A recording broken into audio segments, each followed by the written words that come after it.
Okay, good afternoon, everybody. Welcome to this policy dialogue on behalf of the EPC and the European Foundation for Democracy on the topic of prevention of radicalisation in the EU, national experiences and best practices. Before we start, I'm going to ask my colleague from EFD, the president, Roberta Bonazzi, to say a few words, because this event is actually the last one in our programme this year. We started, as you may remember, back in March, and time certainly flies, and we reached the end of a series of, I think, about 8 events.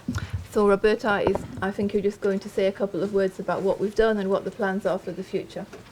Amanda, thank you. First of all, I'm going to say thank you to Amanda and to the EPC team, with whom, together with the Counter Extremism Project, we've worked very closely in addressing and try to contribute to the overall debate on prevention of radicalisation.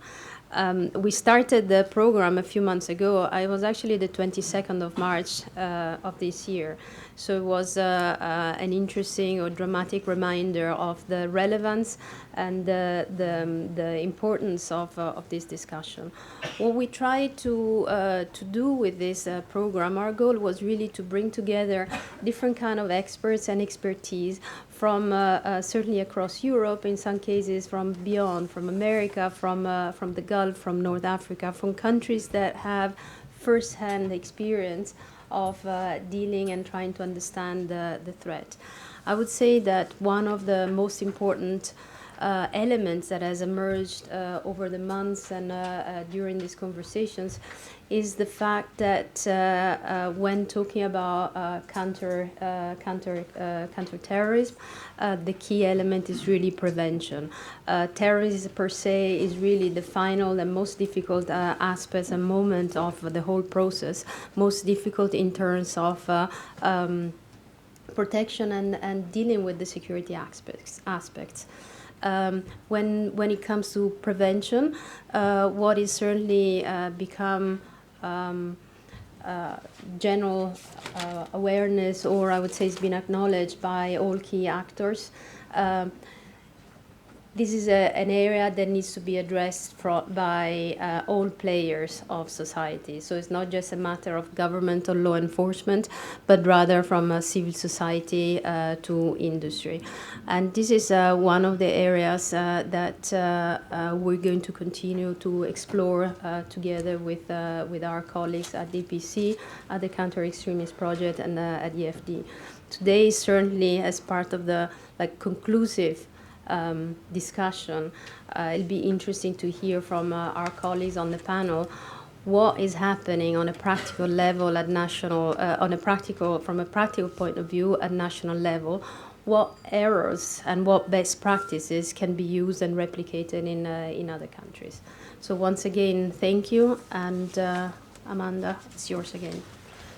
Okay, thank you very much, Roberta. As you just said, preventing radicalisation, extremism, has become increasingly important because we know there's been a rise in this phenomena, particularly over the last few years, where we've seen increased numbers of foreign fighters going to Syria and elsewhere and coming back, and also because of the horrendous terrorist attacks that have taken place in many of our member states across the EU, and of course in this country, Belgium, where we had this bloody attack earlier in the year. So it's become more important that member states work together to share intelligence, but also share their expertise, share the best practices as to how we can meet this challenge and change the situation. Of course, this is not easy. We know radicalisation is a very complicated issue with many facets attached to it. But I hope that today's meeting will help us shed some light on the issue, what are the main challenges that we're looking at, and what individual member states or particular cases of different member states are actually doing, and how we can learn from each other to tackle this issue better across Europe and, of course, beyond. So with without further ado, I'm going to open the panel. We have, 4 very good experts on this topic with us today from different member states. I'm not going to introduce them all now. I'm going to do it as we go through the programme.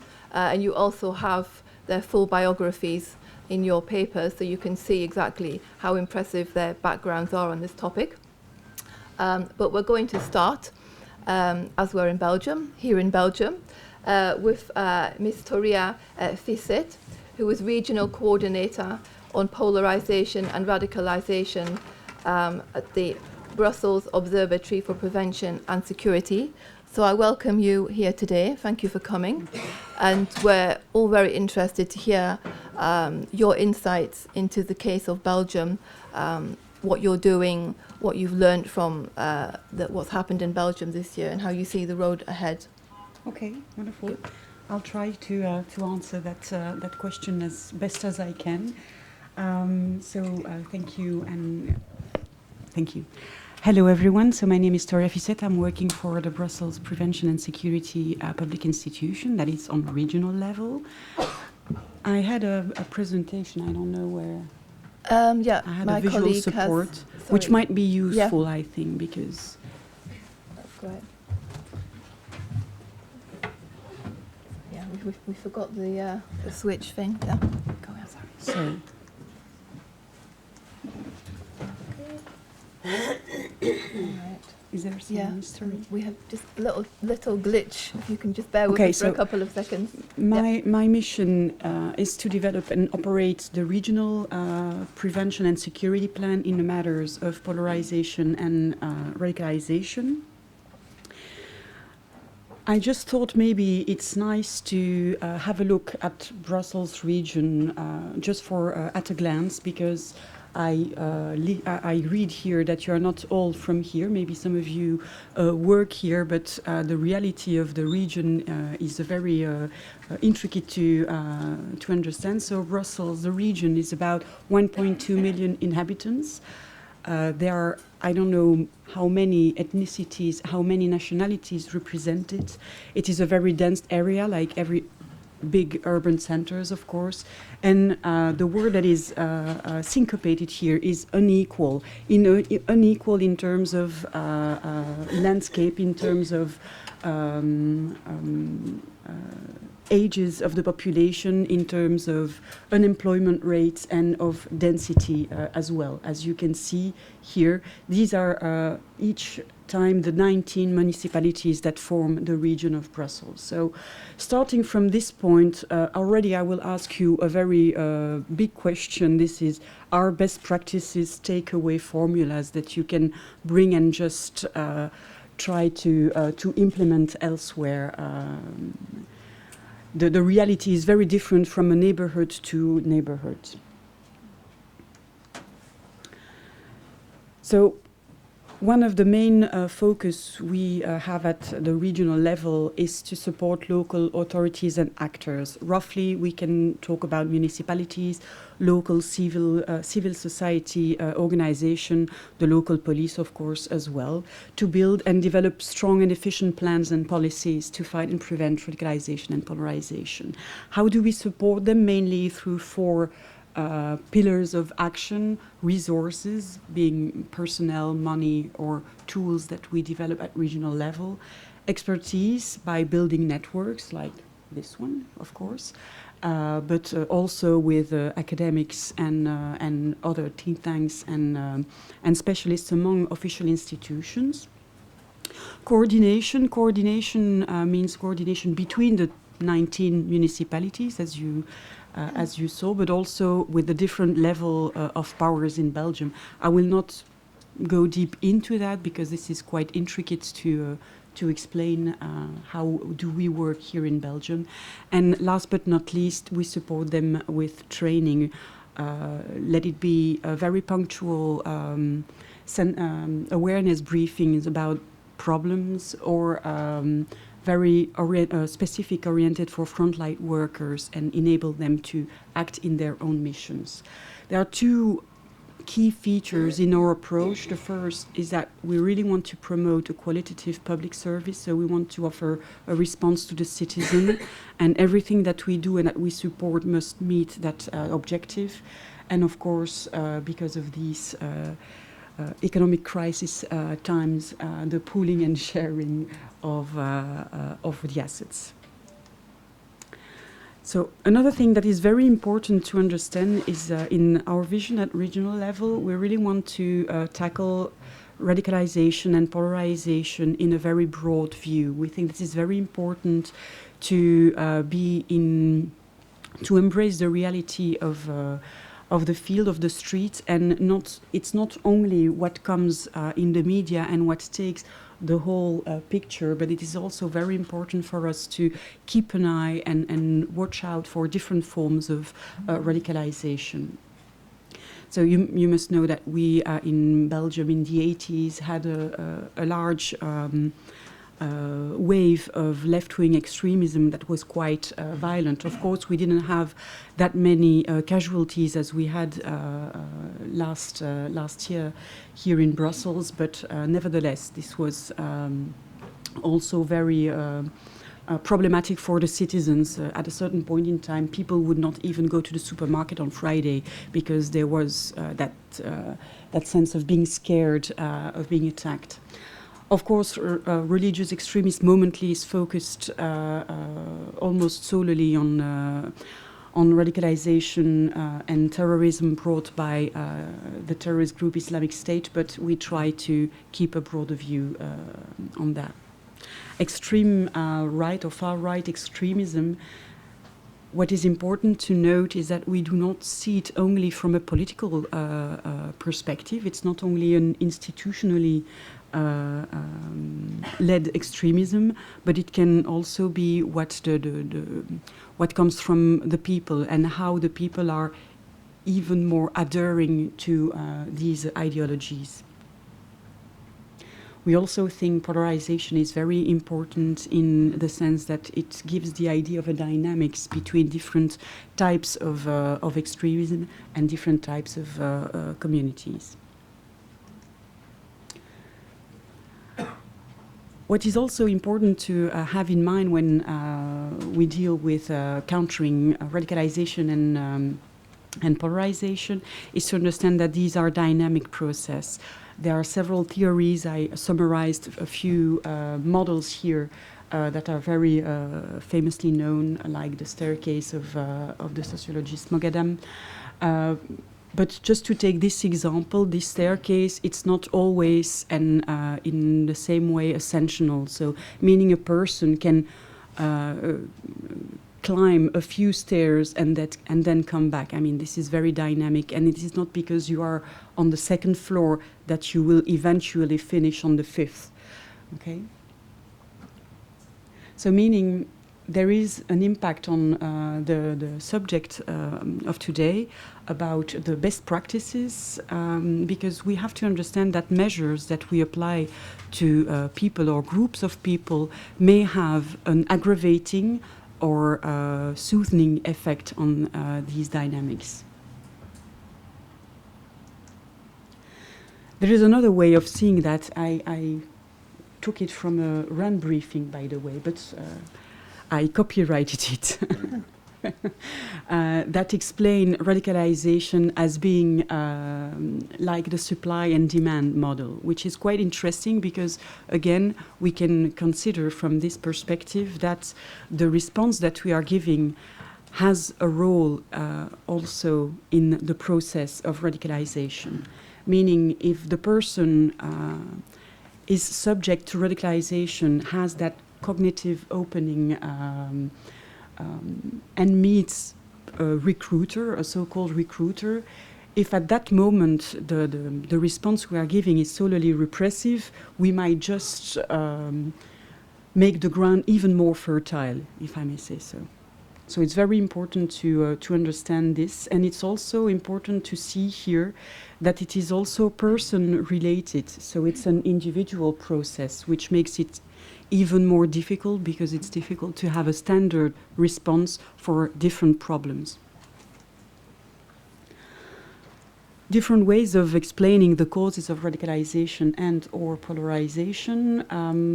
The first line, conjuncture, vulnerability and opportunism, summarizes the supply and demand model. We can also see different stratus of influences, of ways or pillars or things that will be of importance for the person who is being radicalized. It can be a socio-economical factor, psychological, sociological, and ideological. For each person, the proportion of these different factors will be different. So it makes, unfortunately, the conclusion that we do not have one profile of a person who can be radicalized. And it also makes it difficult to say, okay, these are just abnormal people or atypical people. Everyone can at once be in a process of radicalization. Not everyone will go up to the 5th floor, of course. It means also that we also favor an individual approach. Once a person is in this process, there is no standard response. For the polarization issue, there is very few academics that work on this issue. The model I found most interesting and learnful in terms of best practices is this of Bart Brandsma. He's a Dutch philosopher who is specialized in politics and who is working, he has been working majority on the opposition between Geert Wilders. I guess you all know him, at least by name, who is a far-right politician in the Netherlands, and the movement Sharia for the Netherlands, that is actually the branch of the Netherlands for Sharia 4, like we had in UK or in Belgium. So his point is to depolarization is indeed the opposition between two groups. It needs to be fed. It needs to be fed by communication. Everything that we are saying will actually feed the beast, if I can say so, even if we want to tackle it positively. The fact that we name, that we will take a position pro-Muslim community here or against Geert Wilders will just feed the joiner teams and make it even bigger. So his point of view is to say, if you want to be efficient and not play in this game, do not feed the beast and try to work on the silent and being very indirect in your approach.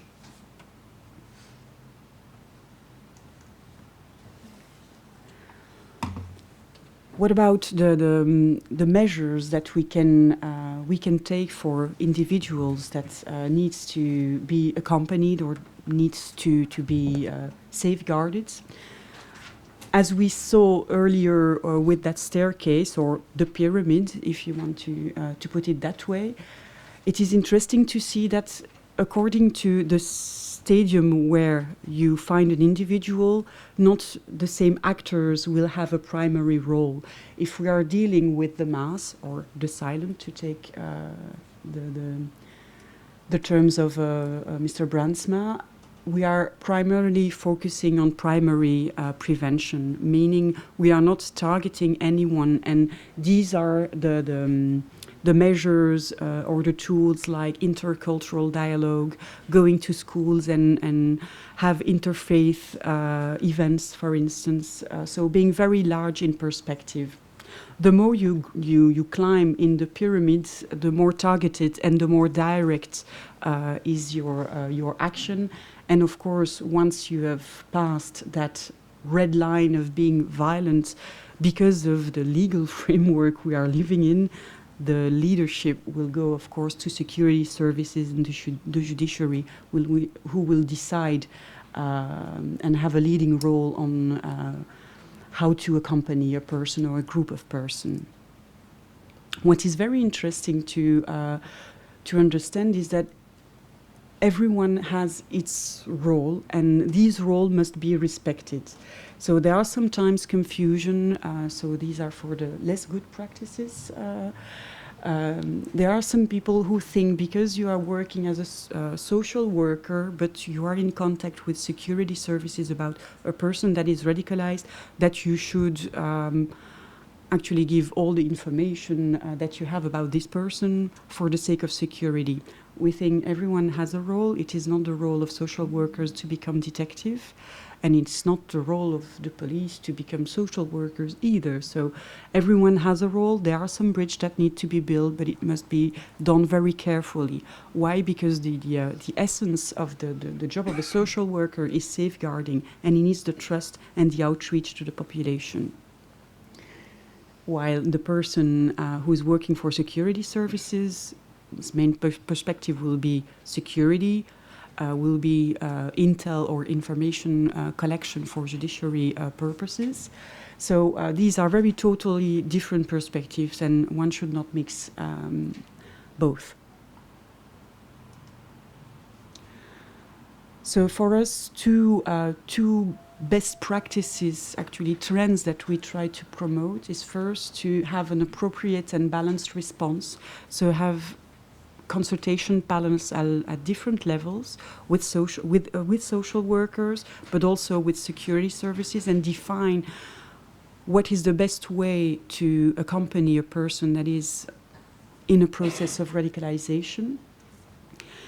I'm talking about a response for groups as well. If we are dealing in a municipality where you do not have a lot of foreign terrorist fighter, as we call them, or you do not have a lot of radicalized people of Muslim confession, it sounds maybe stupid, but I saw that before, to start with an awareness briefing on the Islamic State. For instance, this will scare the people. It will not help them understand different cultures. So we need to be appropriate and examine, diagnose what is the reality of the field. And even for local actors, this may be difficult. So we try and support guiding them through that. Another very important aspect for us for best practices, and those we see are working, are the ones where the civil society, grassroots civil society, is integrated and is considered as an equal partner to institutions, which actually empower them and enables that reach out that sometimes public institutions have a tendency to lose.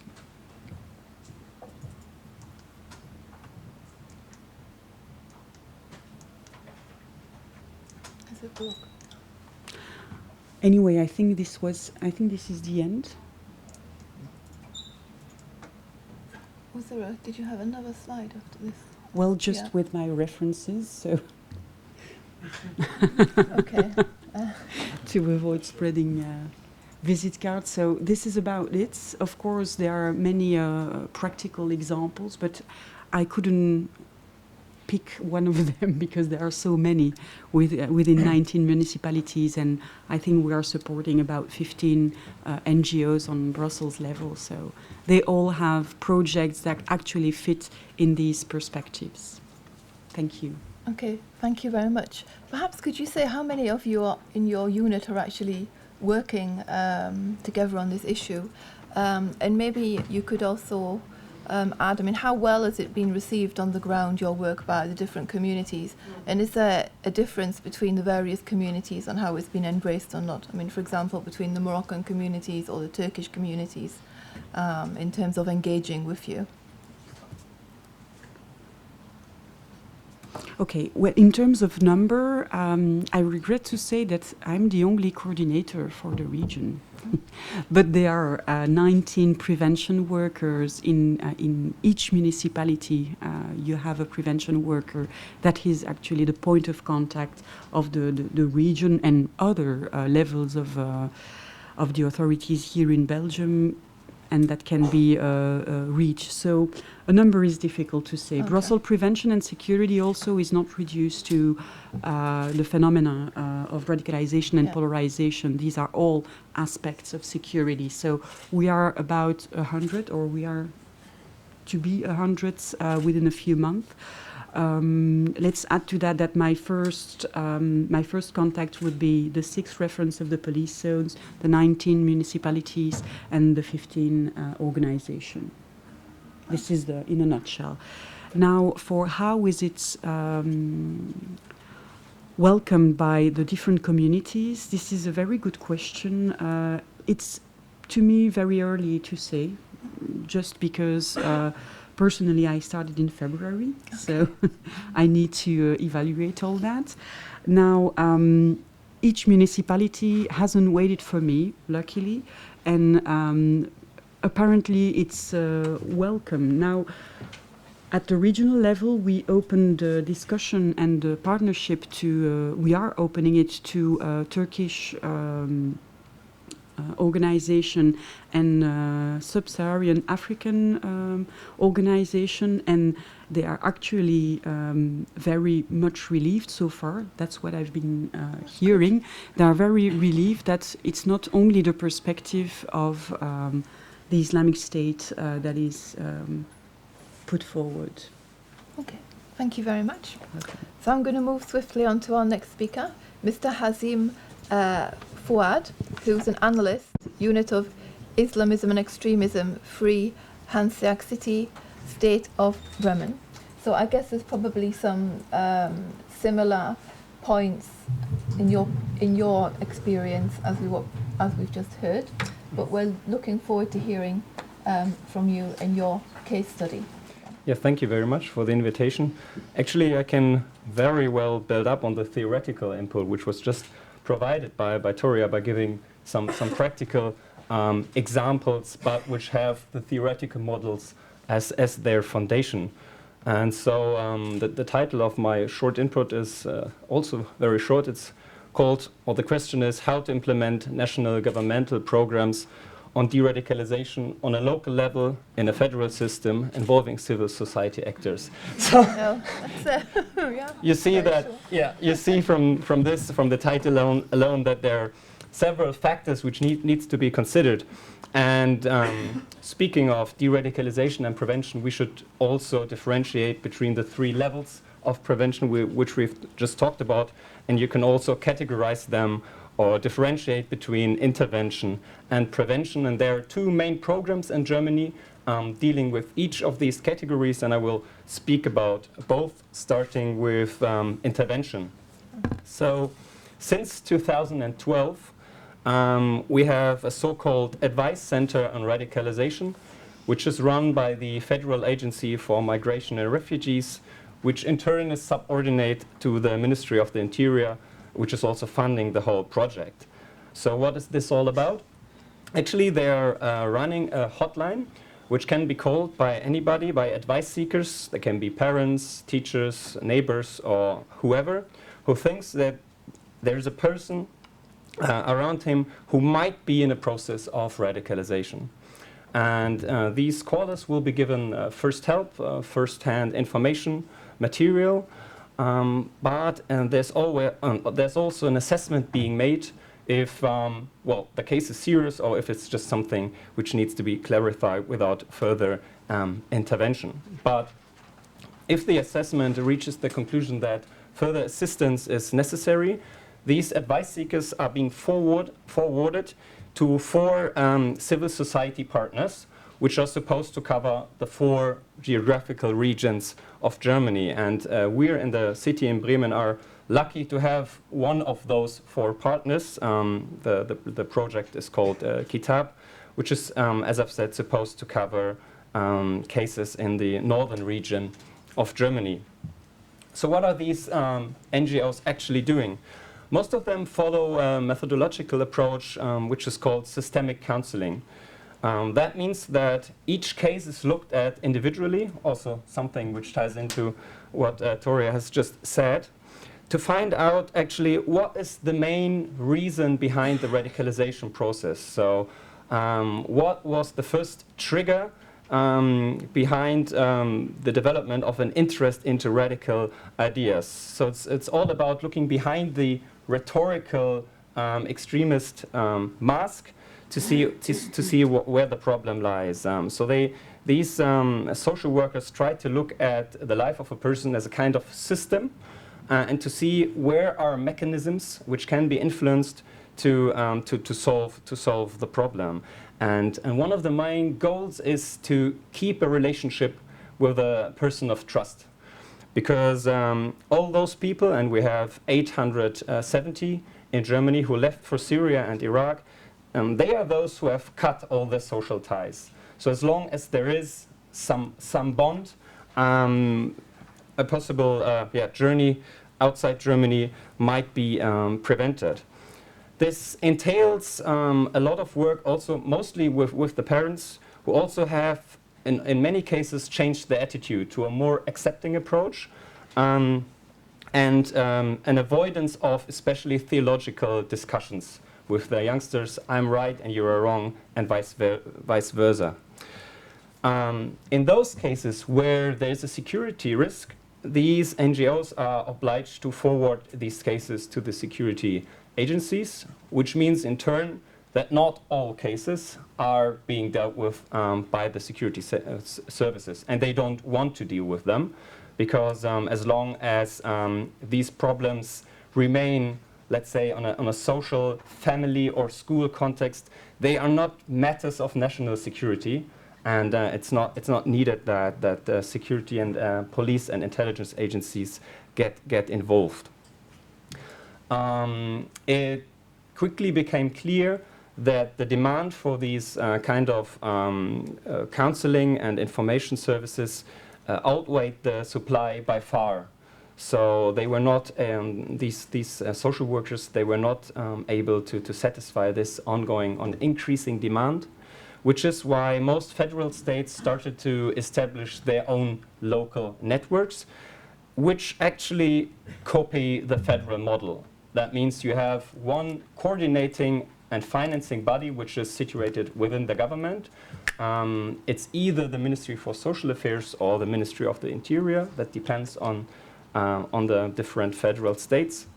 But they all work together with a civil society organization, because it's often that people have some suspicions in getting in touch with a governmental institution in the first place. So you need this low-level approach. And this is where we are at the moment, and we see where it goes from here. Since the beginning of this year, we also have a federal program on the prevention side, which is called Live Democracy. It's hosted and funded by the Ministry for Social Affairs. It had an annual budget this year of 50 million euro, and this budget will be doubled in 2017, giving it a total of 100 million euros. And this program funds projects who encourage democracy and prevent extremism of any sort. And the projects can be funded up to 5 years.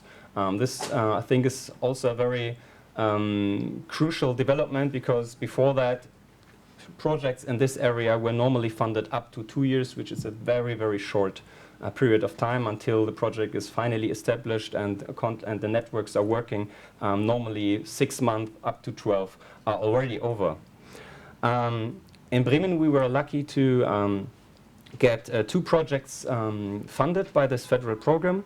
One is called Jamil, and it's run actually by the same NGO who also runs the counseling service. And both projects tie in together very well, because since Kitab is focusing on the relatives, Jamil works with the young people themselves. So it's focusing on youth who are sympathizing with radical ideas. We shouldn't call these young people extremists. They are maybe watching videos or going to certain mosques or certain events where we have extremist personalities giving their speeches, and they would say, well, I couldn't find, or I didn't hear anything wrong. So where's the problem? And the aim is to get involved with these young people, to talk to them, and of course also to challenge, accepting their viewpoints, but also challenging their ideas at the same time. Then we have a second program. It's called Pro-Islam. It is run by the biggest Muslim umbrella organization in Bremen. And this, I think, is another issue which has to be kept in mind. Involving the Muslim community is also crucial, not as the sole actor, but as one of many, to give the whole, let's say, preventive discourse more legitimacy. And what they are doing is actually providing information on alternative interpretations of Islam, and the addressees are both young people, young Muslims who are interested, but also civil society in general, because we have seen that also among people working in the educational sector, knowledge about Islam and the different strands and mainstream and more conservative and more extremist interpretations, knowledge about that is extremely low, and people have troubles differentiating arguments and behavior within these different categories. The point I want to make is that all these projects are nice, but in order to have long-term impact, they need to be transferred into governmental structures of education and training. So, for example, there's a very prominent and famous NGO in Berlin. It's called UFUG. They provide workshops for practitioners, especially teachers, how to work and provide material and how to work on these issues of radicalization, Islamophobia, extremist interpretations of Islam, and so on and so forth. But instead of getting two members of UFUG to Bremen, let's say once a year, in order to conduct a workshop with maybe 50 teachers, what we're trying is that Jamil, together with me, we will try to train all the upcoming teachers for the next 5 years in order to make them able to actually work with the materials provided by UFUG by themselves, so as to have a long-term impact. So the keywords, I think, are raising awareness as well as capacity building within educational, social, and also judicial institutions in order to have them develop their own mechanisms within their own systems to deal with these issues on their own, because also this is something Toria has said, the whole topic is not something which can be dealt with by the security services alone. Finally, I would like to point to a publication, a book which just came out like a month ago. It's been edited by the European Forum for Urban Security, and it's called Preventing and Fighting Radicalization at the Local Level. And it very, I think it sums up many things which have already been said. And I think that's my input for so far. Okay, any questions, thank you very much. I mean, what would you say was the biggest challenge in your work that you faced on this topic? Local funding. Okay. All these projects are mainly financed by the federal government. Mm-hmm. As for Live Democracy, it's a 20-80 share, so 80% are covered of the costs are covered by the federal government and 20% are covered by the local government. As for Kitab, until now, the whole project, and it's 2 persons who are being employed, is still funded by the Federal Ministry of the Interior. And they said they will stop funding the project in 2017 because all the other federal states have set up their own networks, and the federal government is not going to fund a local project in one city alone.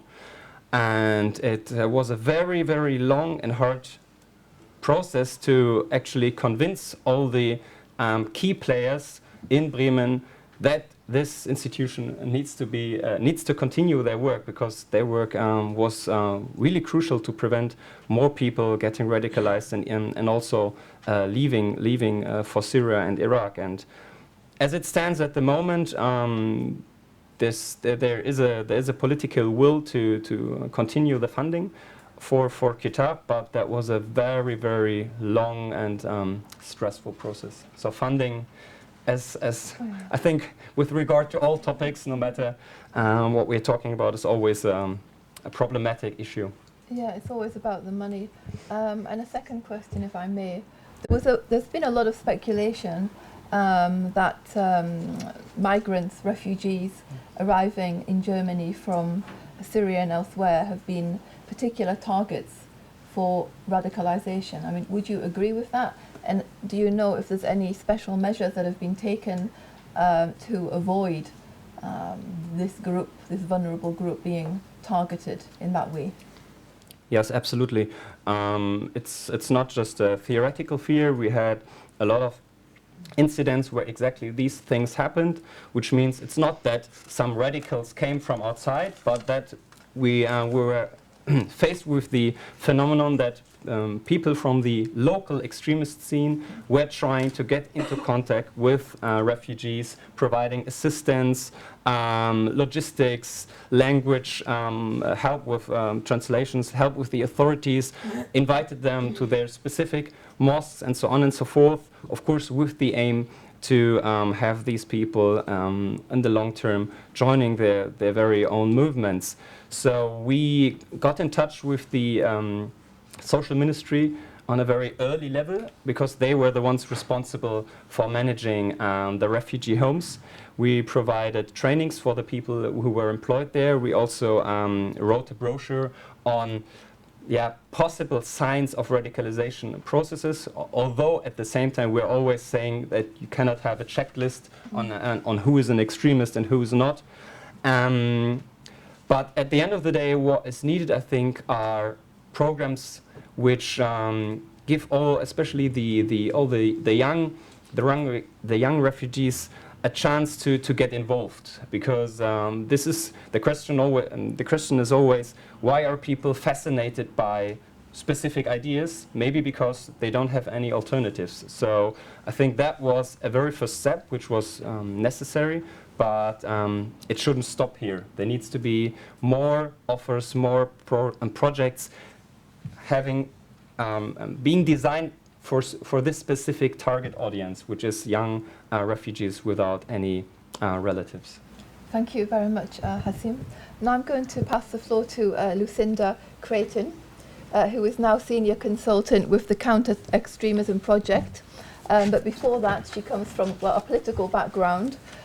She was Irish Minister for European Affairs and Deputy Foreign Minister, where I think in your dossier you also dealt with some of these issues as well. So I'll hand the floor to you, please, Lucinda. Thank you very much. It's a pleasure to be here. Thank you for the invitation. As Amanda said, I'm representing the Counter Extremism Project, which is a New York headquartered NGO which deals with radicalisation and counter-extremism, obviously, as the name might suggest, working very closely with the European Foundation for Democracy. And I have come into that role relatively recently, but this is an area that I, as you said, would have touched on when I was Minister, and also have quite an interest in. But I'm going to focus today on Ireland, which is, I think, somewhat different to what you have just heard from the German perspective and the Belgian perspective, because I think it's fair to say that in terms of identification of the threat and risk of radicalisation, Ireland is probably quite a long way behind countries like Germany and Belgium, arguably for some obvious reasons. We certainly see ourselves as being a little bit detached from some of the terrorist threat that we have seen and the reality of it over the last number of years on the continent of Europe. We're also, primarily because we're not a member of NATO, we are a neutral country. We see ourselves as being a little bit perhaps not at risk or not in the line of fire. And I think that that may well have been the case in the past, but like in every developed country and in every EU member state, the demographics are changing. The challenges that face what is an increasingly multicultural society are growing, and the risks obviously grow with that.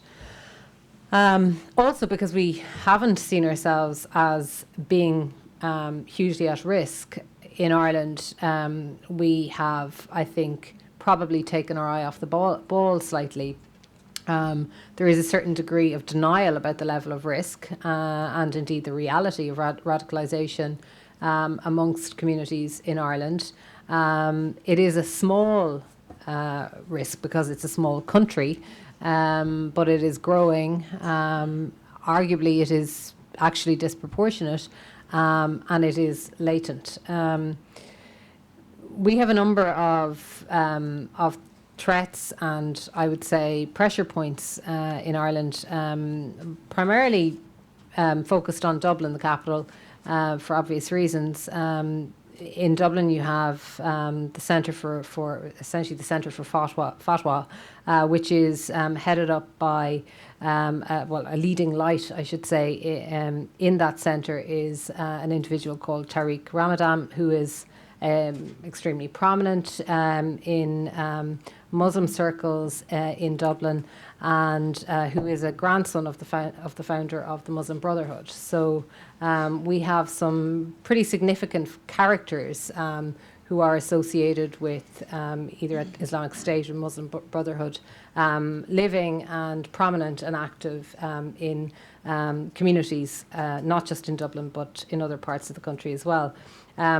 I think that this has been, to a large degree, played down until, in fact, just in recent weeks, we actually experienced the first Irish suicide bomber, an individual called Khalid Kelly, which is maybe slightly amusing.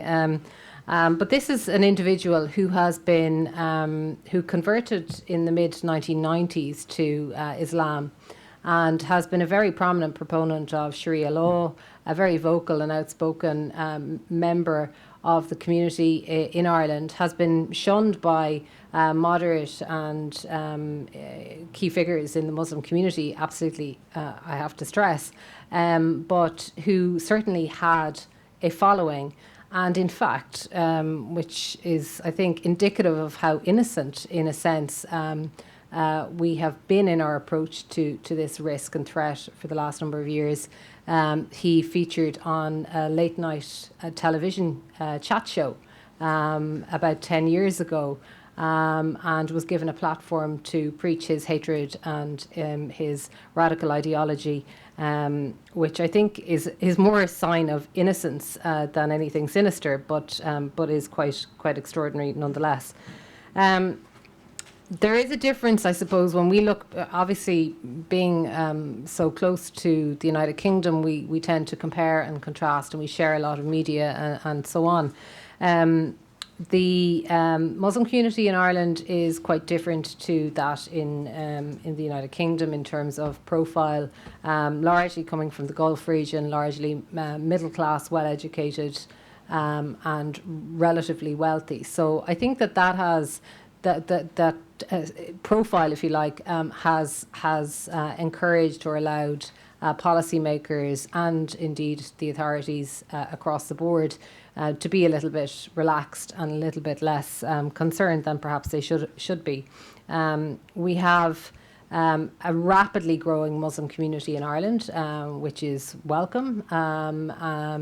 And adds to the multiculturalism and the richness in our society. But it is something that obviously also brings with it risks and threats, and that is something that I think we have not kept a pace with. We now have approximately 50,000 members of the Muslim faith in Ireland. It's the third largest religion and accounts for over 1% of our population. So it has grown fairly significantly and rapidly in the last 15 to 20 years. But when it comes to the risk of radicalisation, we certainly lack an understanding, and we have limited intelligence when you compare Ireland to other European countries.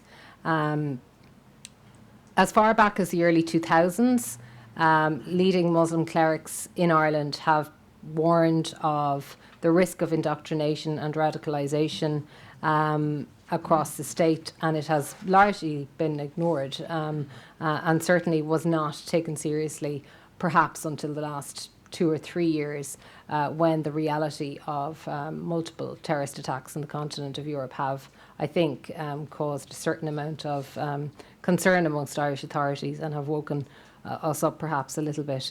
Back in 2006, the national broadcaster carried out an investigative piece into the threat of radicalisation and fundamentalism in Ireland, and at that time identified known radicals teaching religion in schools in Dublin, for example. Also focused on the Islamic Cultural Centre in Dublin, which I mentioned has been and continues to be a hotbed of Muslim Brotherhood activity, right under the noses of the Irish authorities, in fact, in the constituency of our most recent Minister for Justice. So very, very prominent and very, very much in the line of vision for those who wish to acknowledge it and deal with it. It houses, as I said, the European Council for Fatwa and Research, which is headed up, as I'm sure you will know, by Sheikh Yusuf al-Qaradawi, who has been a prominent and vocal advocate of suicide bombings, of caliphate and so on. So that is the sort of narrative, that is the sort of ideology that is being actively propagated in that particular institution, and largely does so with impunity and without a whole lot of attention or focus. I mentioned Khalid Kelly because it is important for people to understand that it's not just immigrants, it's not just the Muslim community who have arrived in Ireland over the last 15 or 20 years who are at risk of radicalisation. It is also native Irish citizens as well. Another prominent figure called Liam Egan, who converted to Islam sometime in the 1990s also, has been crusading for Sharia law in Ireland and runs a website which receives hundreds of thousands of hits every month, and has managed to penetrate and permeate a very significant proportion of young Irish citizens. How much influence that has had is difficult to know because there is so little analysis and so little insight into how this is actually impacting on young Irish people. And whether it is contributing in any meaningful way to radicalisation. We simply don't know because there has been virtually no analysis and no empirical studies. Another Irish American who essentially from the United States was radicalising and targeting young Irish people in the mid to late 2000s, was implicated in the murder of the Swedish cartoonist who I'm sure you will all remember was murdered after a sketch of the Prophet Muhammad was published. She recruited several Irish people as part of her radicalisation program, and 7 were arrested after that particular attack. So this is real, it's not theoretical, and it is something that is very much present in Ireland. The response of Irish authorities, there are some, I would say, positive initiatives. Nothing like on the scale that Hazim and Toria have identified, but in our police force, for example, We operate a programme of community engagement and outreach through the Garda Racial, Intercultural and Diversity Office, or otherwise known as GRIDO. That is a community policing model, essentially. It's about reaching out to minorities, identifying risks and threats in communities. The problem is that it's entirely underfunded. It currently has 3 staff members. So while theoretically, and certainly it is held up by the government as being a model, identified by the United Nations as being a model of best practice, although we're not talking about best practice today, we're talking about good practice, I believe. But it is absolutely grossly underfunded, and so its impact is virtually non-existent. But it is a model that I think certainly fits in with the overall strategies at EU level, and it is tasked with outreach and indeed protection of minorities against hate crimes or hate speech. And there is obviously a growing risk of that in Ireland, as there is in pretty much every other Western country. In 2015, the government introduced new terrorist legislation. It created 3 new offences: public provocation of a terrorist offence, recruitment for terrorism, and training for terrorism. And those 3 separate new offences in the Irish statute book can bring with them a maximum of 10-year prison sentence. So it is, I suppose, a sign of intent that the government is beginning to take this threat seriously, but there is an awful long way to go.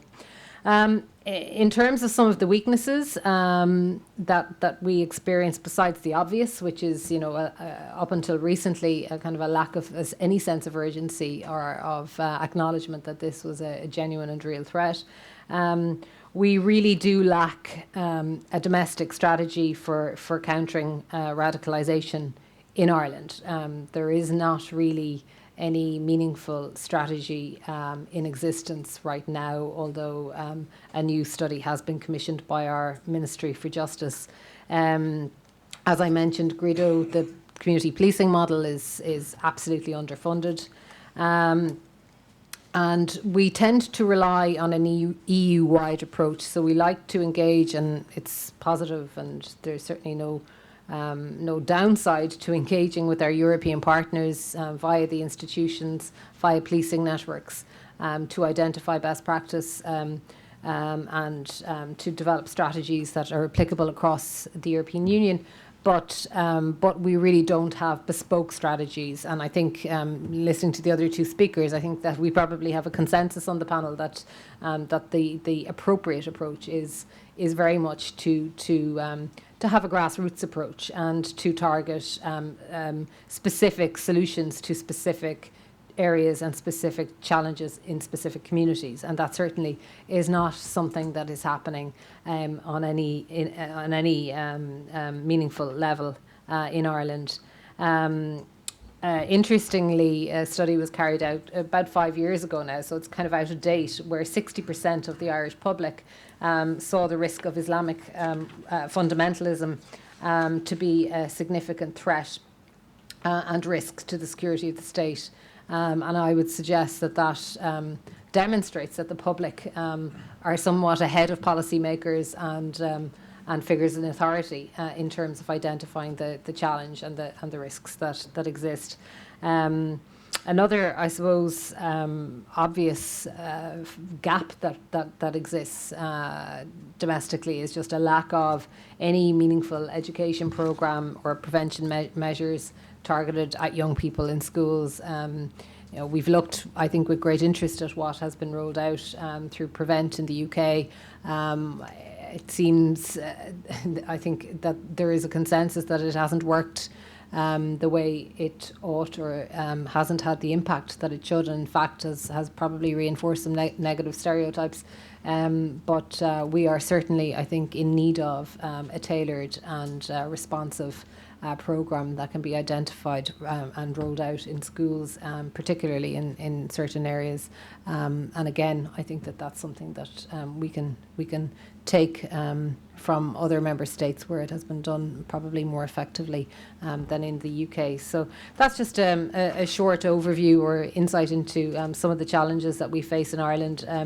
It's not all bleak, but we certainly, I think, have a very significant task. There is a risk that a country like Ireland, because the risk of radicalisation has not been identified as a priority, and because we haven't yet been a target of any real terrorist activity, there is a risk that we just that we actually become a hotbed or almost a breeding ground for radicalisation, a soft touch, if you like, while other member states are far more serious about clamping down and not just preventing but also intervening. So a long way to go, I would say. Thank you. But do you have an issue of radicalisation in your prisons? I mean, in the same way that, in the UK, the UK is a good example. They have a serious problem. Do you also have this?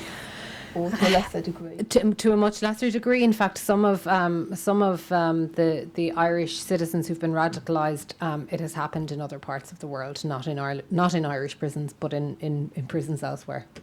Okay, I'm also wondering, do you see foreign financing from coming to Ireland as a problem? Because this has been a problem in a lot of other countries. Money comes, it finances cultural centres, mosques and whatnot. Which supports radicalisation. 100%. I mean, the cultural centre that I referred to is the biggest mosque, contains in the site the biggest mosque in Ireland, and that is certainly the biggest target for radicalisation in Ireland at the moment, and it is almost exclusively funded by external means. So yes, absolutely, and that money flows in virtually unchecked. Okay, but do you know where the money comes from? Or? Yeah. Okay. Yeah. Okay, so turning to our last speaker, last but not least, Alexander Ritzman, who is Executive Director of the European Foundation for Democracy, but also Chairman of RAN, which is the Radicalisation Awareness Network, for those of you that don't know it. He is going to give us some insights into the work that RAN is doing and some of the ideas that it's trying to promote for best practices within the EU. But before he speaks, I believe he's going to show us a short movie.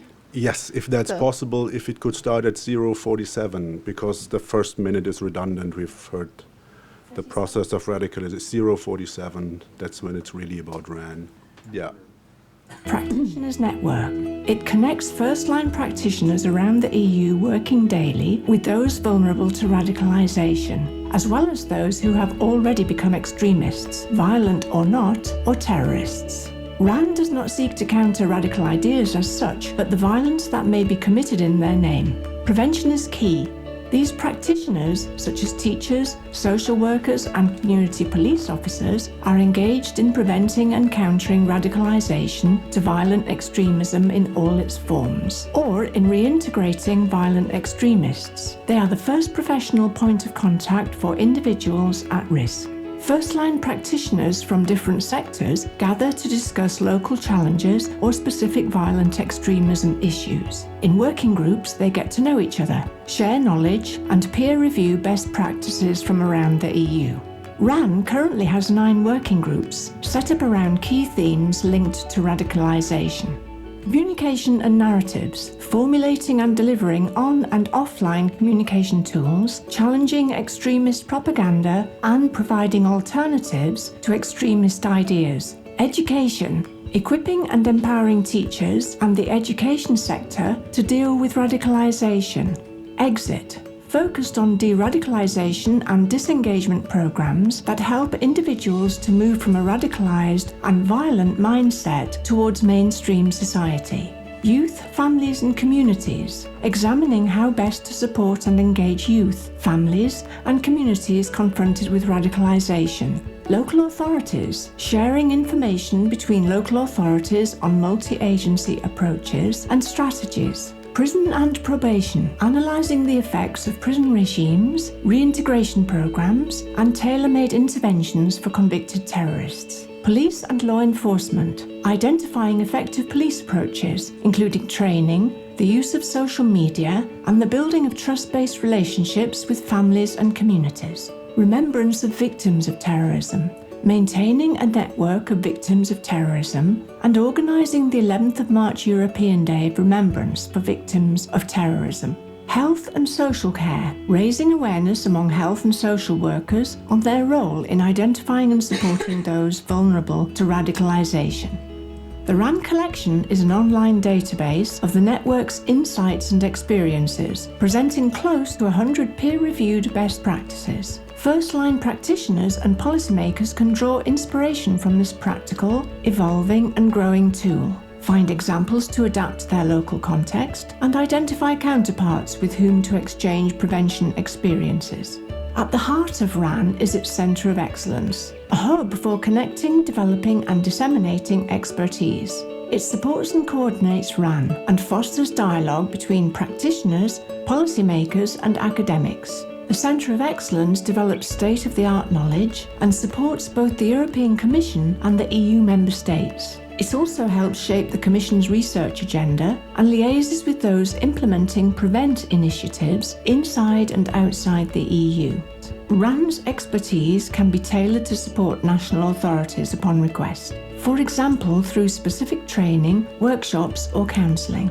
Since RAN was founded in 2011, it has reached out to over 2,000 professionals from all EU member states, those at the front line of identifying and countering radicalisation. Find out more and keep up to date with the network's activities via the RAN website or by following RAN on social media.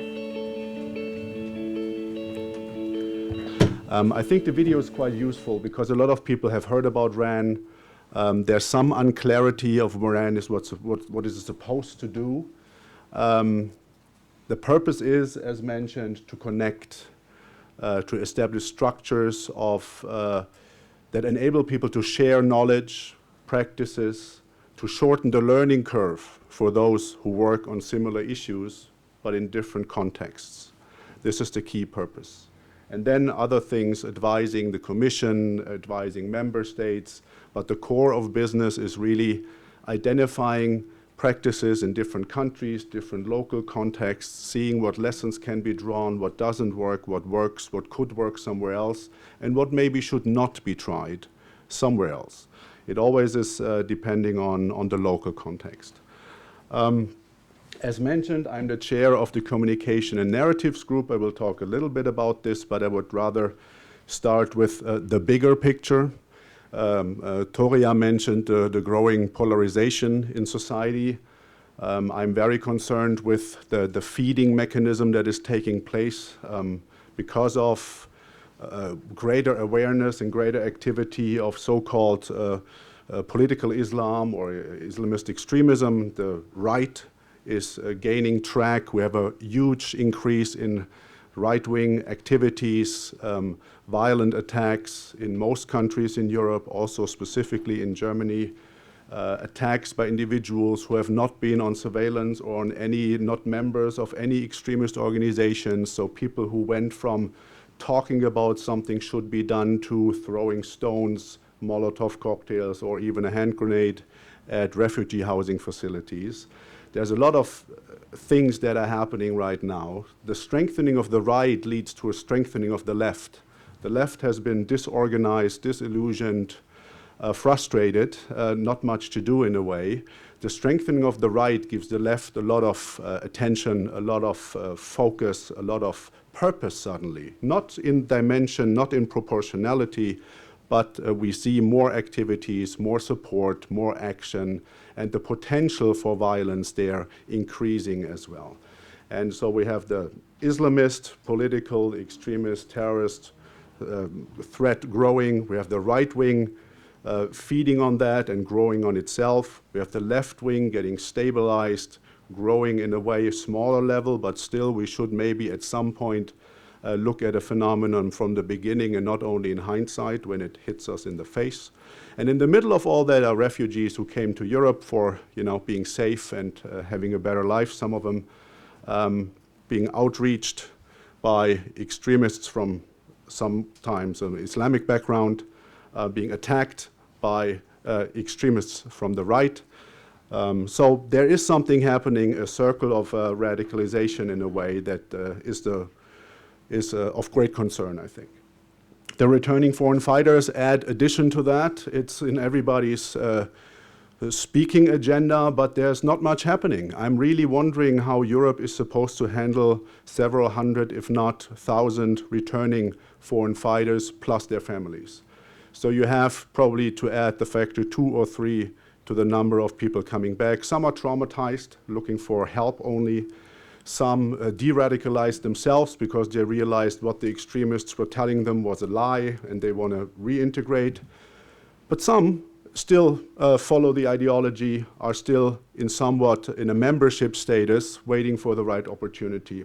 There's no coherent strategy, there's no special package how to address this problem. And if we just look at the political dimension of this, what is happening right now in Europe, in the US, the political dimension of how to respond to political extremism, if we consider what happened with the Guantanamo Bay inmates, the ones who were supposed to be innocent, the ones who could not be brought to trial, who were kept there for years, but at the end of the process it was said, we can't really connect you with anything. Then they were trying to bring them back to their home countries or last countries of residence. And the outrage of the media, the population, that maybe 1 or 2 supposedly innocent extremists would come back was massive. Now imagine 2,000 former or current foreign fighters coming back. The political dimension of this is not being discussed. Mr. Trump, Madame Le Pen, and others, what kind of support would they need to really have a good rally on issues that are attacking the core of European values?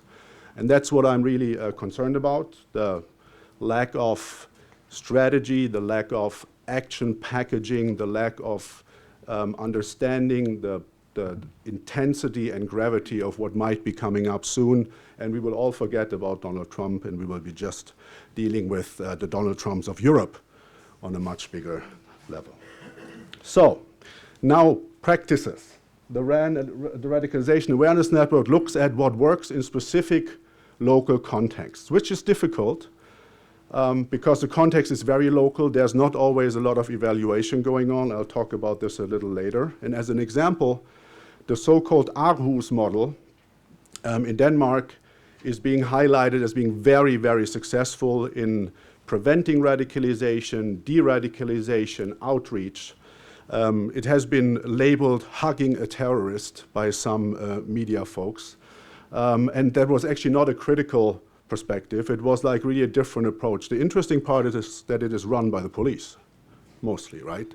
So the police in this local context has so much credibility, is so close to the population, is so invested in community policing, that it is actually can be the center of a preventive activity, then in cooperation with civil society, with other actors, state and others, but the police is the driving factor. Now imagine that for Molenbeek, the banlieues in France maybe, or even some other areas in Europe. And this is the challenge, right? So you have something that seems to work in a specific local context.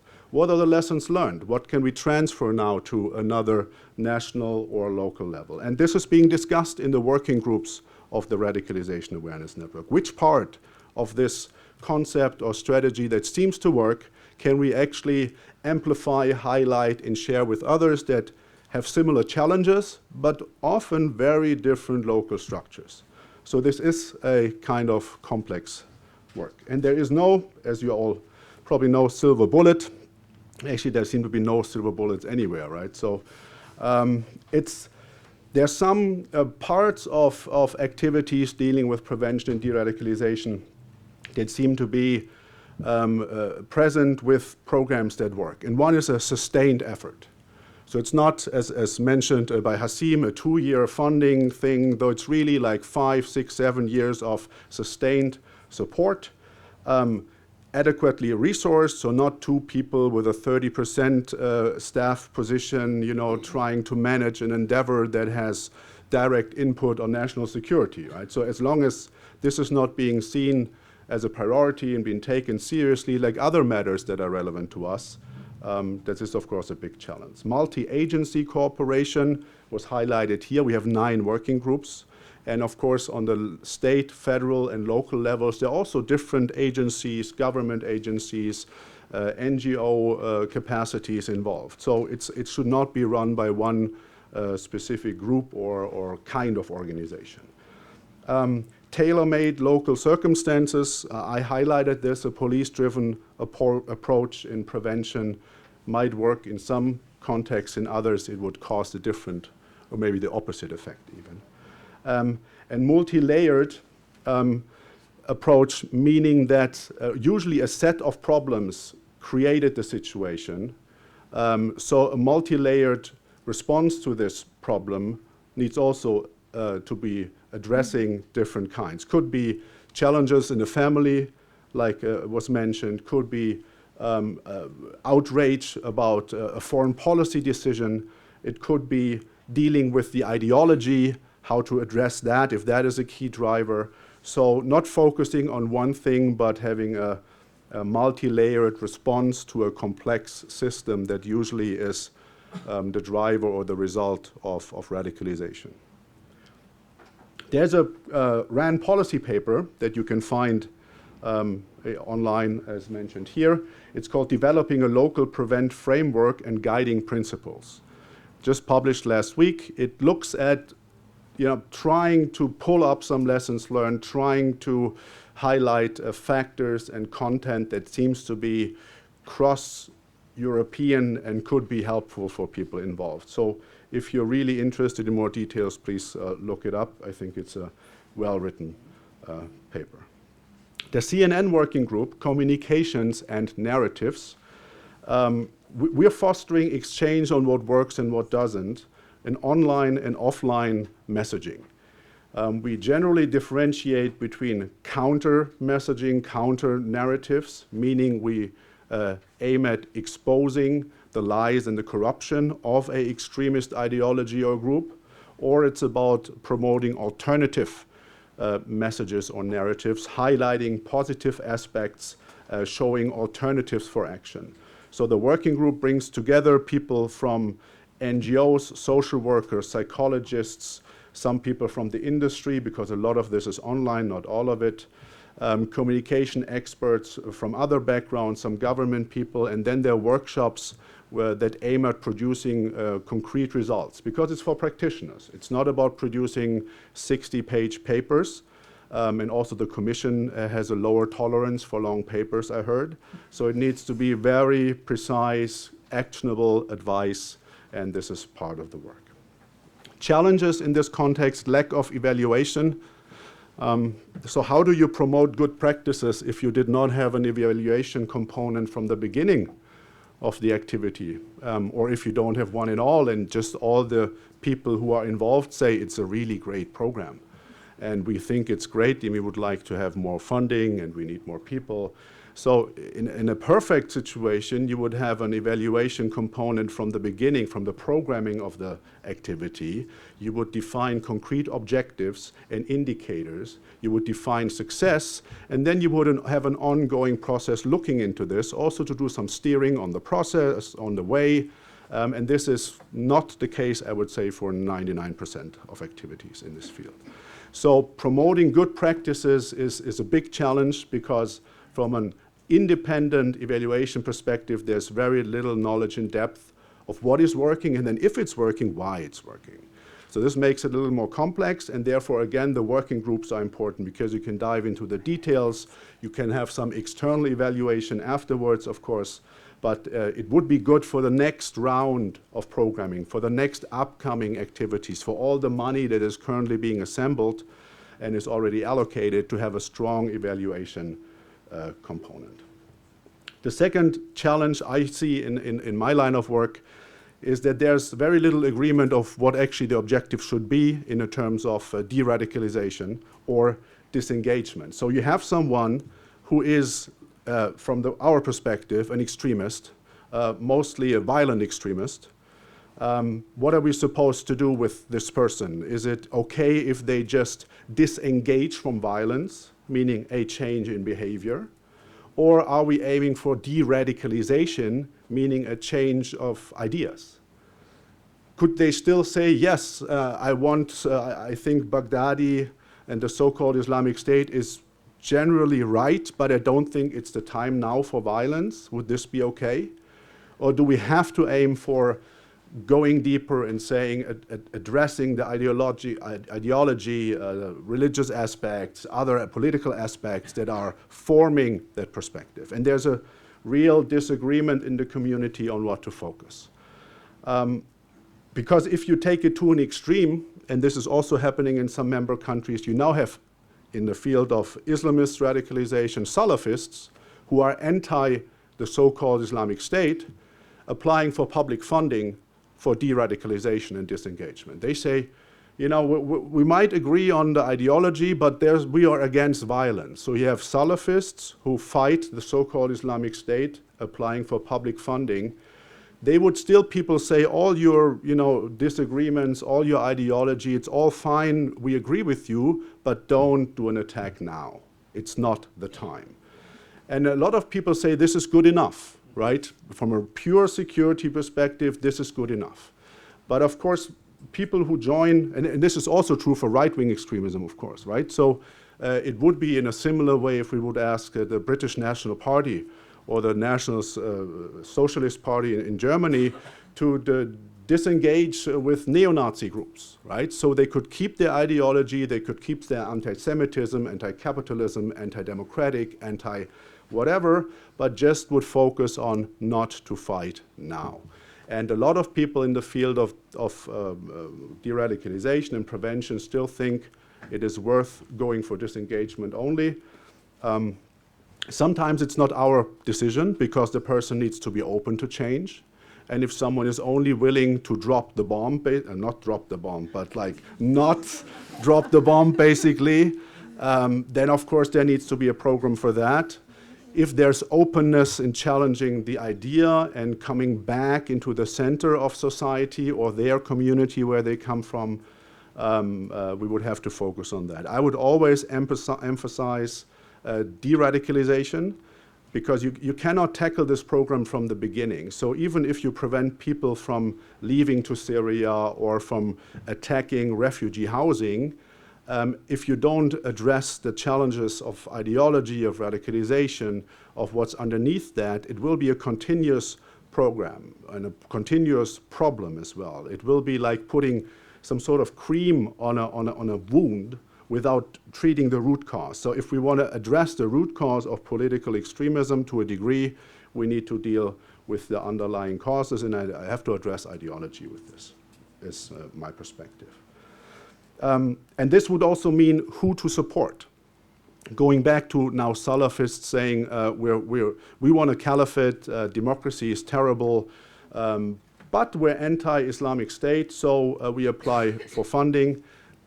There are others with a Muslim Brotherhood background who say, yes, this violence is not really the right way to go, but we're looking for a different kind of Europe, for a different kind of Germany or Belgium. Are these groups now supposed to receive public funding? I think no. But there's no vetting mechanism yet who receives money that I'm aware of in the context of ideology and drivers behind the organization. And this is a challenge as well. So now there's 100 million euros coming up in Germany to be distributed. Some of the groups that have received money already are mentioned in reports of the intelligence agencies as being anti-democratic and therefore under surveillance. And that's then always a big scandal when the minister has to say, oh, sorry, we didn't really read the report, or we forgot, or it was a mistake. So how do we make sure that we're not empowering the wrong people?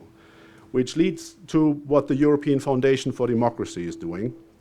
My day job, most people who are with RAN do that as a volunteer work.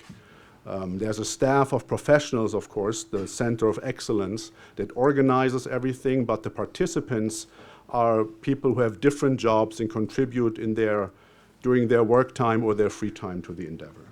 So European Foundation for Democracy, we've been engaged for almost or over 10 years in strengthening resilience of communities. Communities, it could be in Mecklenburg-Vorpommern or in Sachsen in Germany, communities that produce right-wing extremists, or it could be in other communities that produce extremism. So how do we foster resilience in these communities? How do we empower them to be aware, to have individuals who speak up early on, who maybe approach people in terms of a social worker attitude, long before police, long before intelligence? The self-protecting abilities of communities need to be strengthened. And one way to do this is empower pro-democratic voices, because they're usually not really being empowered. Normal people who say, I want to be involved, this is not my version of Islam, or this is not my German identity that they are promoting. The radicals get the microphone, the regular people usually don't. So empowering those, helping them to connect, helping them to organize themselves is a crucial part, and that's something we've been doing for quite a while. Also working with refugees, with Syrian refugees, and helping them to empower themselves, capacity building. We have more than 500,000 Syrian refugees in Germany alone right now. They're not organized, right? So they cannot articulate what they think how integration should look like, what they would like to have from the government, to negotiate any kind of treaty or support or participate in the political system in a more significant way. They're a bunch of individuals. The ones who are organized are either with an Assad background or with a Muslim Brotherhood background. Very few of the refugees who just arrived in the last 1, 2, 3 years are organized. So we're trying to help them with capacity building, connecting them with decision makers in politics and business so they can help themselves. It's not taking people by the hand, but giving them the tools to organize themselves. And there are a lot of smart people here that came here that want to be engaged.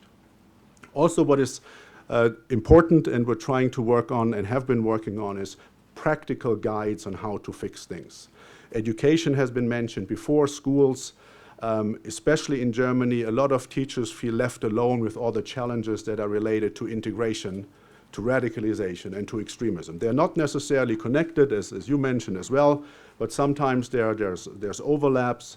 So we have produced a guide for teachers, for social workers, how to respond in specific situations. What are the options? What NGO could you contact for more input? What is the legal situation that you are responsible for as a teacher in this situation? And it goes from what do I do if this 6-year-old wants to fast during Ramadan, up to what do I do if someone doesn't respect female authority in school, up to someone is promoting IS ideology, showing videos in school, radicalizing others. Very practical, and this has been developed by talking to teachers. They told us we face these situations, and depending on the local school context, sometimes there's support for it, but often it's not. So practical handbooks, practical guidelines, we're doing the same for counter narratives, alternative narratives.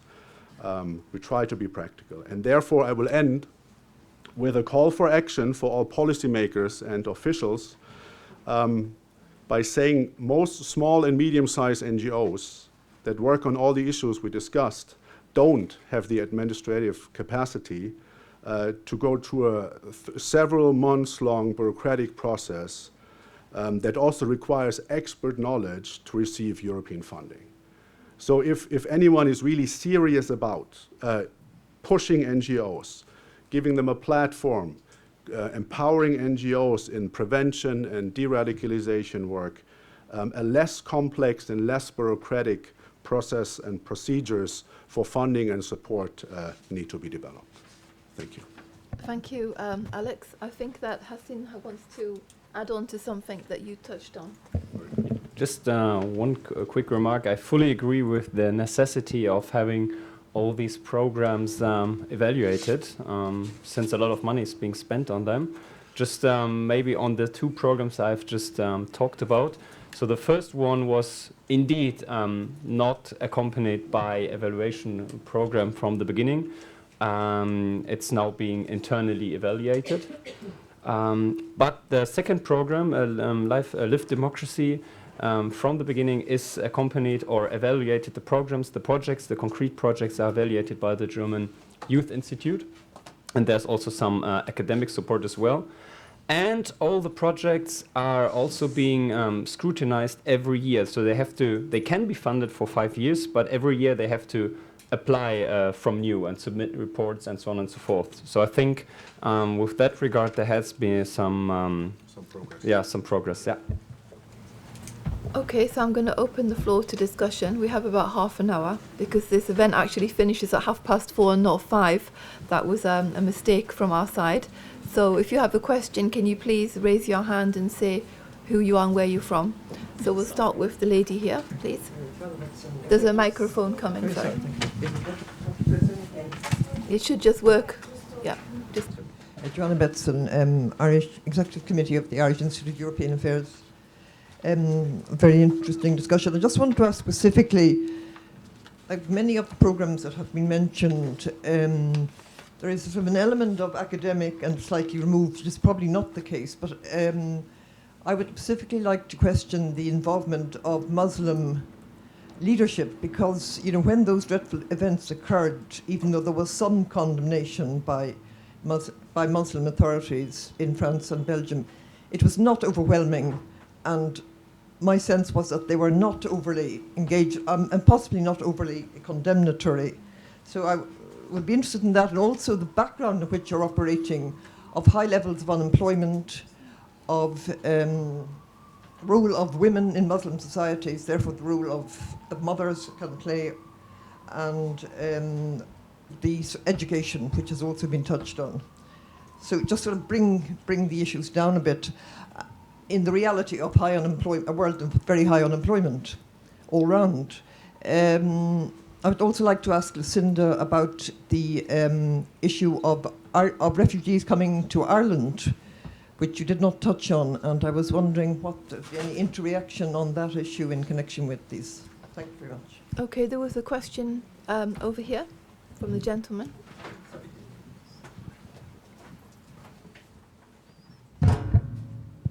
Hello, Jean-Louis Hanf. I'm an intern at the Comité. Thank you very much for your presentations, which were quite interesting.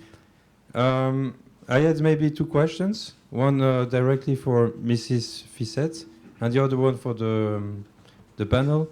My first question was concerning, yes, because the discussion was mainly focused on Brussels. We know that there is a big nest of radical Islamists that go to Syria, that come from Verviers, and also from some parts of Flanders. So I wanted to know if what Flanders and Wallonia are doing precisely concerning the issue of radicalization. And to the panel, my other question was concerning prevention and de-radicalization. If someone is pointed out on the process and become de-radicalized, how is he afterwards integrated in the society? Is he maybe it's an issue that wasn't really talked about. How is he integrated, and is it really easy for those persons to become normal citizens and to find jobs? Because we saw that the issue of unemployment was one of the factors. Thank you. Okay, do we have a third question? Yeah, right at the back.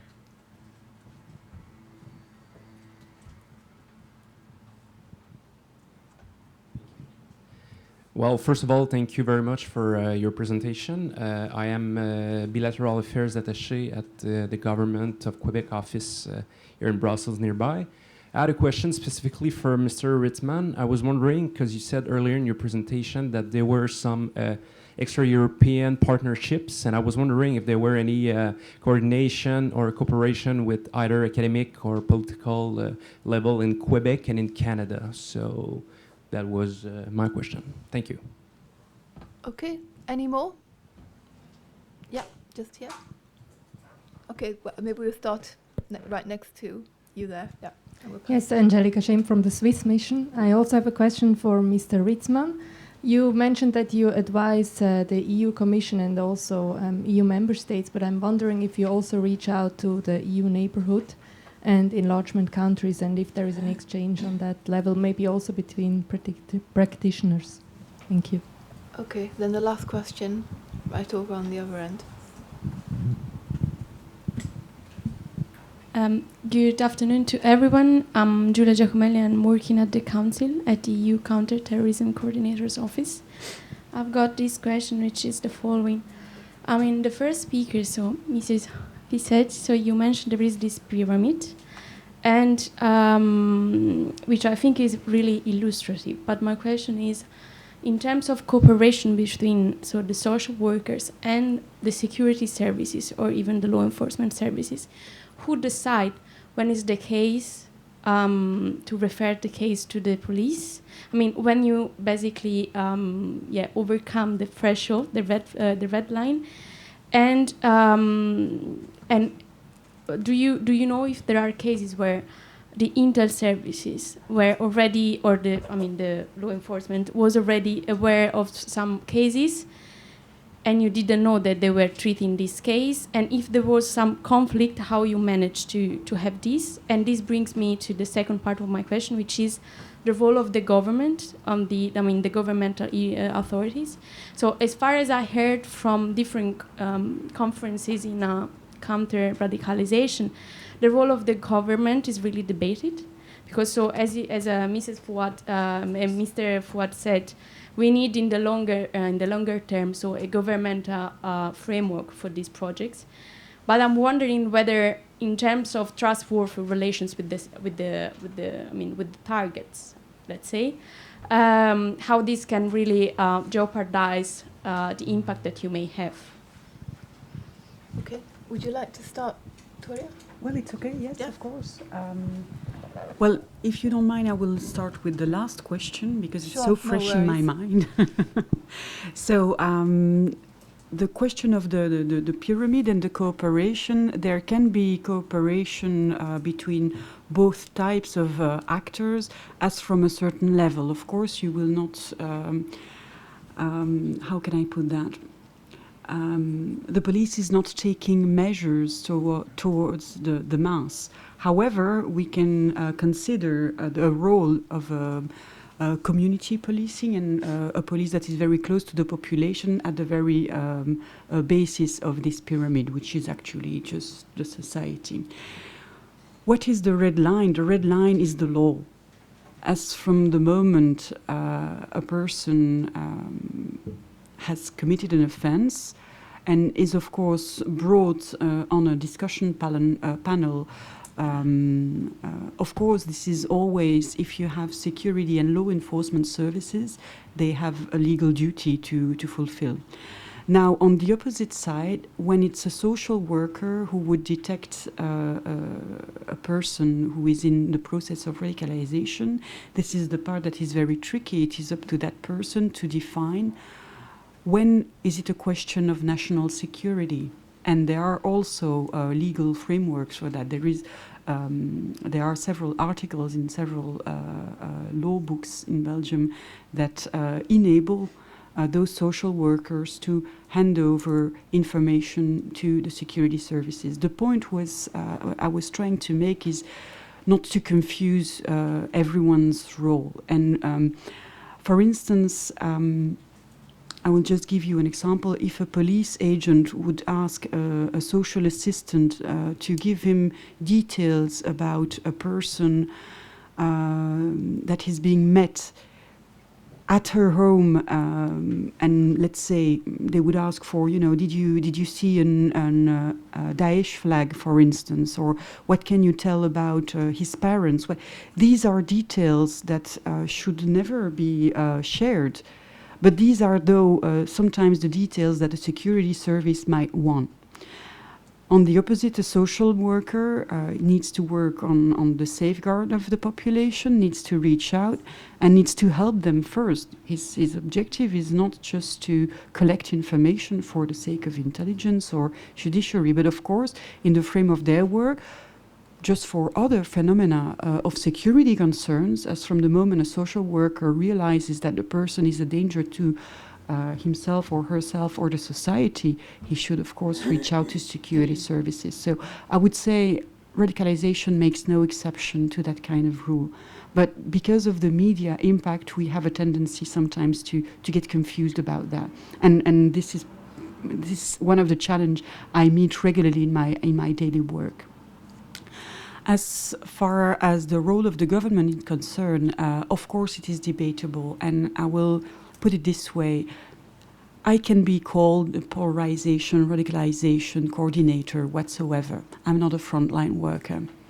Frontline workers, to my opinion, should never wear such a name because it's, of course, very stigmatizing. And, of course, you don't want to be called a radical or, and certainly not in these days, because radical goes as a synonym with terrorism and well, you don't want to be labeled that way.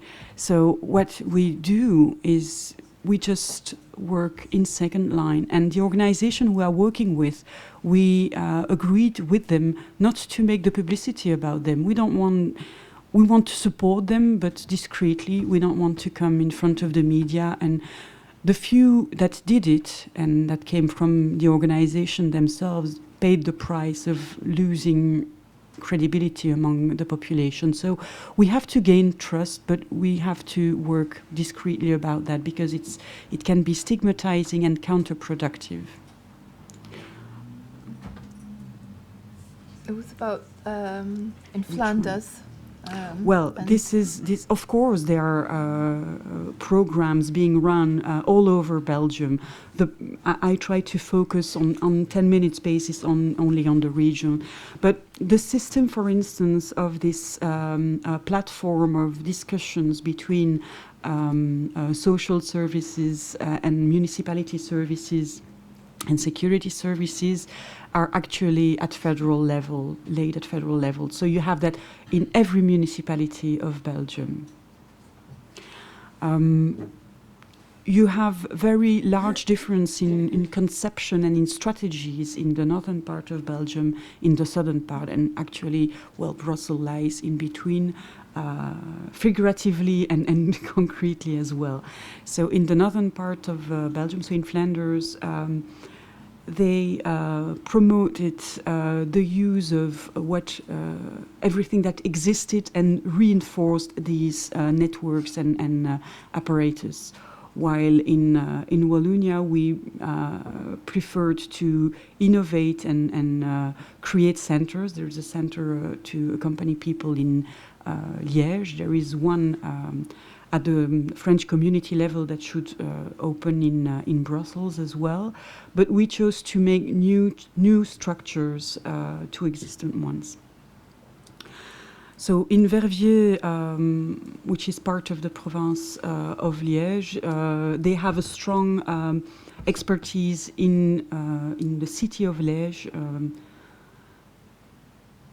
that is also, of course, spreading in this whole area. And I think Verviers has also locally very many contacts with Germany, actually, with the other side of the frontier.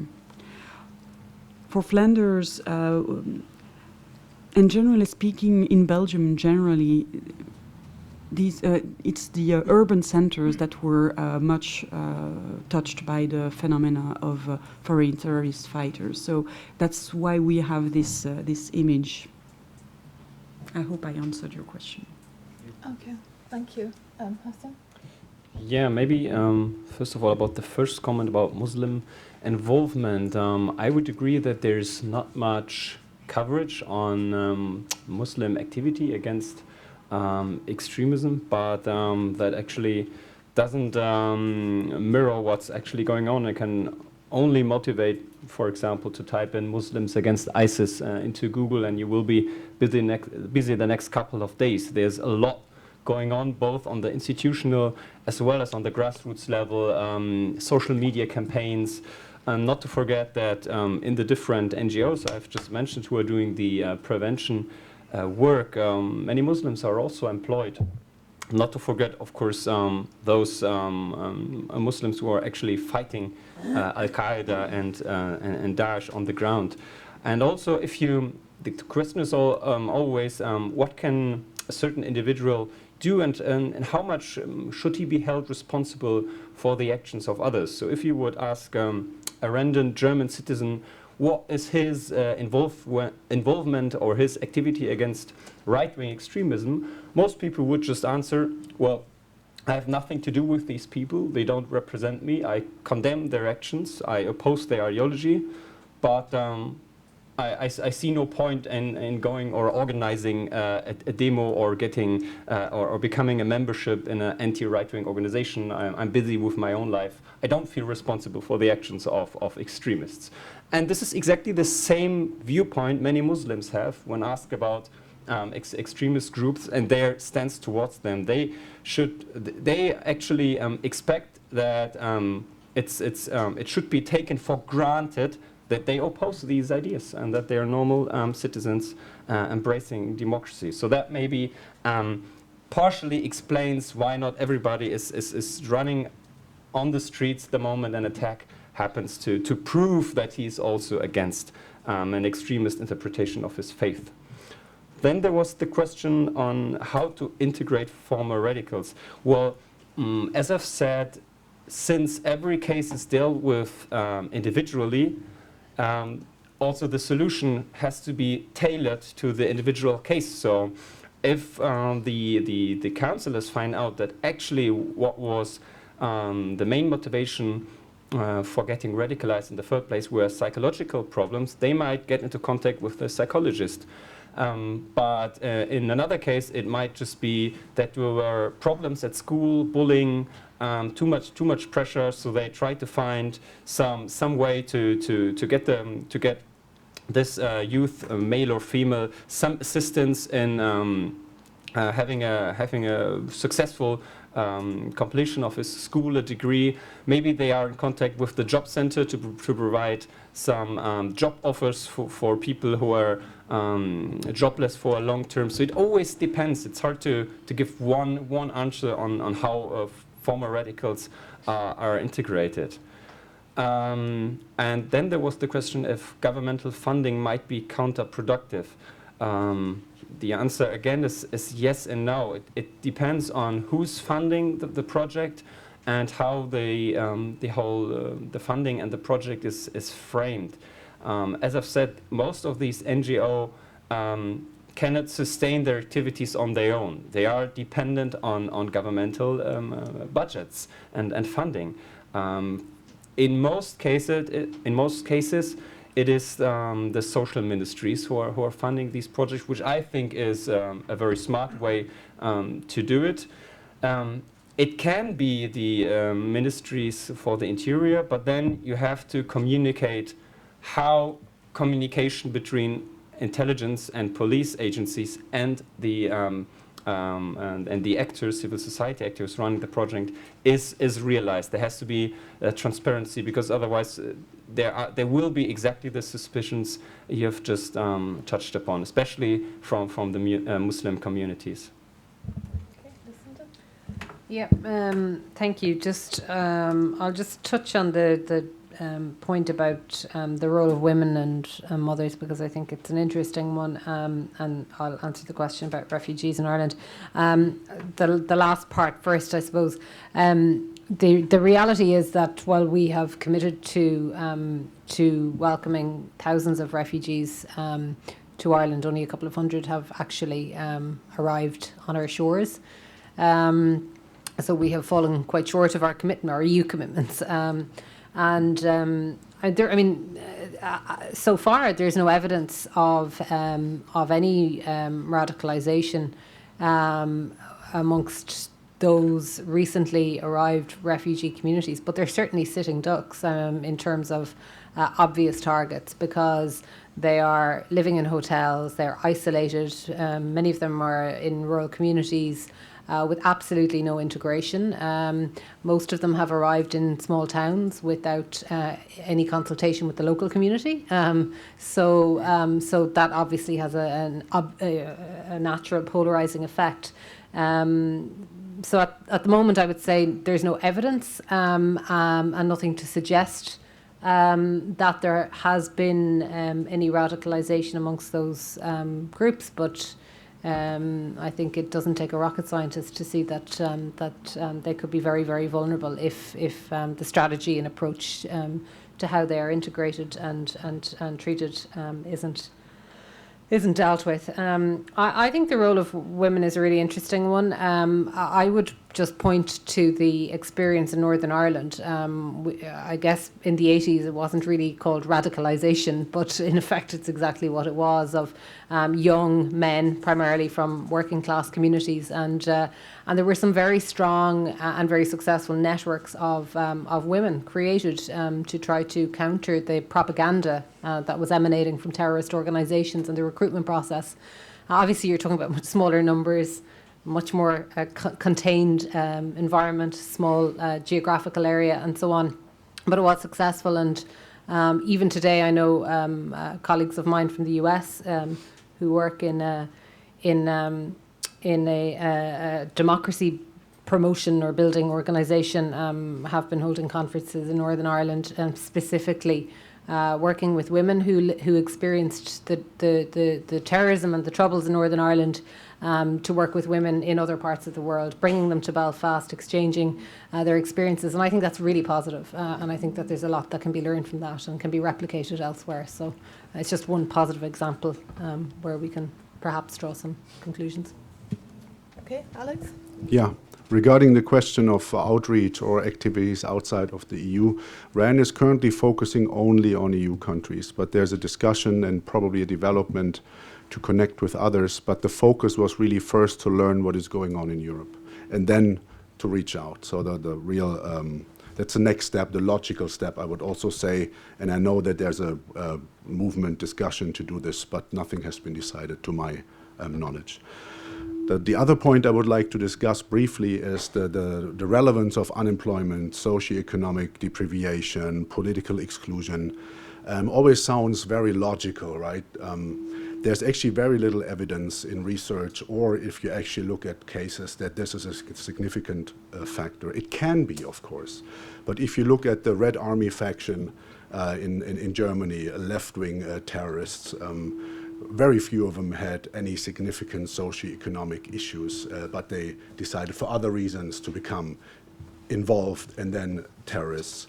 You have Pegida, which is a citizen movement, right-wing, against Islam in Germany. If you look who's marching there, it's not the unemployed.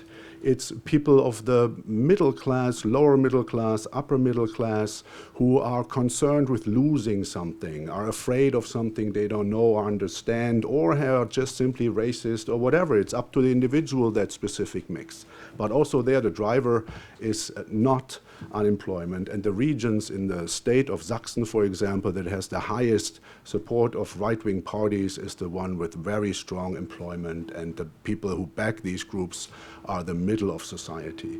And of course, if you look at those that follow the so-called Islamic State or Al-Qaeda, especially if you look at the European followers, the unemployment people are underrepresented. So the people who follow Islamist extremism are on average less unemployed than the average population. There are always some people who are, but then the question is, what is correlation and what is causality? So if someone is unemployed and joins an extremist ideology, is that then the root cause of it? And this is very hard to find out. And my colleagues highlighted this. It's an individual process. Different factors come together. And then everybody tells their story. We are all programmed to justify our actions for some reason. We were forced to, or we didn't have another choice, or it was this foreign policy decision. And sometimes it is like that, often it's not so.